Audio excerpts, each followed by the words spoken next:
County Ridge Farm Channel, we are installing a Starkline electric poultry netting solar setup for our chickens to keep them out of the garden and keep the predators from eating all my chickens. This is a kit from Starkline. This is our electric fence charger. Opening the box, this is a kit that contains everything you need to get started. Inside the kit comes some clamps. It looks like a ground cable, a fence tester, all that stuff, and your instruction manual. Got some tie downs, some tie ups.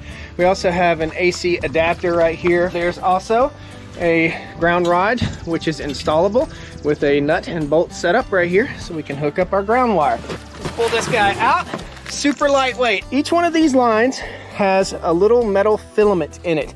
You don't want your wires grounding out. Now, if we look at the bottom down here, this black wire is not grounding out because it doesn't have any electrical in it, but the next wire up does. So if your grass gets up too high, you may hear your fence going pop, pop, pop. If it's doing that, you may need to lift it up, trim, and put it right back. Cool. Let me show you how we tie this into our existing coop.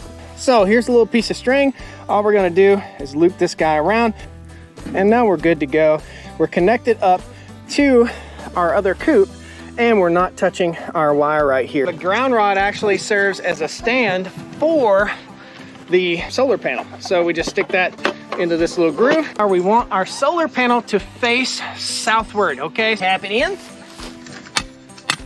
This is our ground wire right here, and we're simply gonna ground it right to our ground stake. Red is hot to the red clamp, black is ground. Slide this guy apart, easily done with your finger.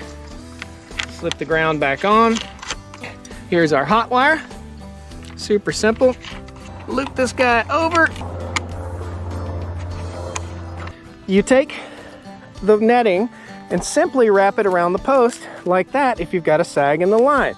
If you want to get in here, you can turn it off and simply step over, or what I like to do is just simply step on it. If you experience a low ground situation, in other words, you're not getting a very good spark and it's really dry out, take yourself a bucket and pour a little bit of water right by your grounding source, and that will help it to get a better ground. Cool. See you guys in the next video.